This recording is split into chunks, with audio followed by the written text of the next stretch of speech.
Hello there, and as usual, I'm Aaron from My Stand Gamers, and welcome. So sometimes when I'm building ships for the Joint Survival series, maybe the drones or the Innic faction, this particular one being the drones faction, I have an episode in mind for that particular ship, and then it gets cancelled or I change the idea around and that ship just sits there on my hard drive. Now this little ship here is just that case. The idea behind this was a drone missile carrier. With a very powerful jump drive, it would jump into the sector in a little attack squadron like this, launch a wave of missiles between them, so each one of these has got 4 missiles at full hydrogen thrust going towards a target and can be remotely guided if you wish, and it would just devastate a target location. And the idea for the survival episode was these guys would jump in, fire a volley of rockets at us and jump out the sector, and then we would have to obviously engage the rockets and take them out before our stations and equipment was destroyed. But I decided that it was a little bit too overpowered. There was a few too many. I could have done less ships, but I decided not to in the end, so I just scrapped the whole idea for that particular episode.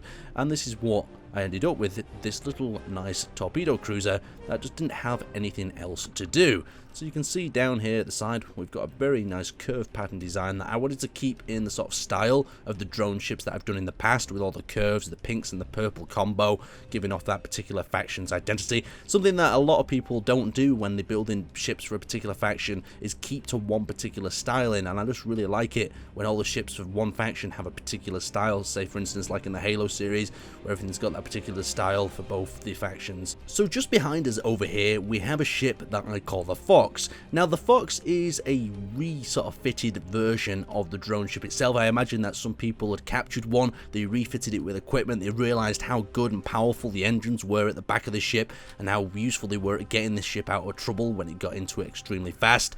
And inside we've also got that jump drive that is extremely important, very useful for pirates or bandits or even traders just to get around the galaxy and have that same level of technology that the drones do. But that was just a little bit of extra information. I'll actually hop inside this one and I'll show you what sort of acceleration we're talking about. Since this is only a small ship as well, it's 0 to 100 meters a second is extremely fast, and the power usage is overcharged, so I'm going to hit that.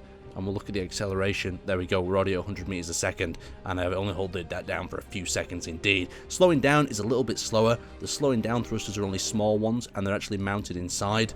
So the whole idea of that is to keep them protected, and in the drone version of the ship, there's nothing inside except wiring and cables, because the drones don't need any sort of internal living space, so that makes sense to me instead. So there's no gyroscopes at this moment because this one was just originally a set piece in design. Anyway, hopefully that's give you a little bit of inspiration for building your own sort of drone ships, or even a faction ships, keeping them in uniform and design, and then even taking that particular ship, retrofitting it for another faction and having it as a captured version.